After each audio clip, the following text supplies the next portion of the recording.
Hello বন্ধুরা, কেমন আছো? আশা করি ভালো আছো, সুস্থ আছো। আমি তোমাদের অপরিতা। আজকে তোমাদের সাথে নতুন একটা ভিডিও নিয়ে কিন্তু চলে এলাম। অনেক দিন পরে তোমার দাদাভাইয়ের সাথে ঘুরতে গেছিলাম, আর ও বলল চলো এগ চিকেন রোল খাওয়া যাক। তো আমি চলে গেছিলাম দোকানে। ওখানে গিয়ে বললাম একটা এগ চিকেন রোল বানিয়ে দাও। তো এখানে দেখো দোকানদার আমাদের বানিয়ে দিচ্ছে। তো ভাবলাম রেসিপিটা তোমাদের সাথে শেয়ার করে দিই। কীভাবে বানাচ্ছে সেটাই তোমাদের সাথে আজকে শেয়ার করা। এখানে আটা না, ময়দার ডোটাকে ভালোভাবে বেলে নিয়েছে রুটির আকারে। তারপরে এখানে তাওয়াটা গরম করে নিয়ে রুটিটাকে ভালোভাবে সেঁকে নিচ্ছে। আর ওখানে দেখো একটা ডিম ফেটিয়ে নিয়ে এখানে রেখে দিল, পরে কিন্তু রুটিটার সাথে সেঁকে নেবে। তো রুটিটাকে প্রথমে কিন্তু ভালোভাবে উল্টে পাল্টে বিনা তেল ছাড়াই কিন্তু ভেজে নিচ্ছিল পরোটার মতো করে। আর এখানে ভাজার পরে তারপরে কিন্তু তেল দিয়ে ভাজবে। দেখো এখানে দিয়ে দিয়েছে, আর ভরকে তেল দিয়েছিল। একটু কম তেল দিলে ভালো হতো, কিন্তু অনেকটাই তেল দিয়ে দিয়েছিলো। এতটা তেল দিয়ে দিয়েছিলো কী বলবো তোমাদের সাথে। তো যাই হোক, একটু তেল কম দিলে ভালো লাগতো।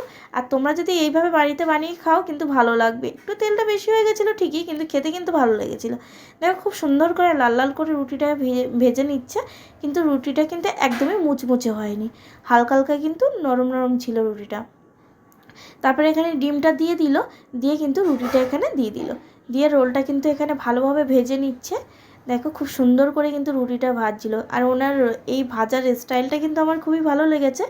তোমাদের কার কীরকম লাগছে কমেন্টে কিন্তু জানাতে ভুলবে। আর তোমরা যারা এরকম খাবারের ভিডিও দেখতে চাও তারাও কিন্তু কমেন্টে জানিও। আর এই দাদাটার নতুন দোকান খুলেছে, তো আমি ফার্স্ট উনি বমনি করছি ওনার দোকানে এসে। মানে আমি ফার্স্ট আজকের বমনি করছি। তো অন্য অনেক আগে খুলেছে, 1-1.5 মাস হচ্ছে এই দোকানটা খুলেছে। আর এখানে দেখো কিছু আগে দিয়ে ফ্রাই করা ছিল চিকেন, সেটা এখানে দিয়ে দিয়েছে। আর দিয়ে দিয়েছে ক্যাপসিকাম আর পেঁয়াজ আর কাঁচা লঙ্কা কুচি দিয়ে, এগুলো কিন্তু খুব সুন্দর করে একটু ভেজে নিচ্ছে বিট নুন দিয়ে আর হালকা করে তেল দিয়ে।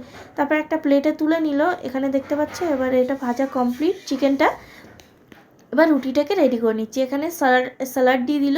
স্যালাডে ছিল পেঁয়াজ, গাজর আর কাঁচা লঙ্কা, আর শসাও ছিল। এখানে দিয়ে দিয়েছে sauce, tomato sauce, chilli sauce, আর এখানে দিয়ে দিয়েছিল চাট মশলা।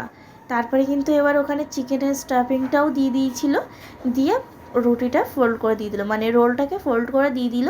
আর খেতে কিন্তু ভালো হয়েছিল, খালি একটু তেলটা বেশি হয়েছিল। তোমরাও যদি এভাবে বাড়িতে বানিয়ে খাও কিন্তু খুব ভালো লাগবে। আর ভিডিওটা কেমন লাগলো সেটা কিন্তু জানাতে ভুলবে না। আজকে ভিডিওটা এই অবধি। তোমাদের কেমন লাগলো কমেন্টে জানাতে ভুলবে না। আর তোমরা যদি এরকম ভিডিও দেখতে চাও সেটাও কিন্তু কমেন্টে জানাতে পারো। আমি অবশ্যই এরকম ভিডিও নিয়ে আসার চেষ্টা করব। আর তোমরা যদি এই জায়গাটার নাম জানতে চাও তাও কিন্তু কমেন্টে জানতে চাইতে পারো, আমি অবশ্যই জানিয়ে দেবো। আর এখানে তোমাদের দাদাভাই তাকে খেতেও শুরু করে দিল। আজকে ভিডিওটা অবধি, টাটা, বাই বাই।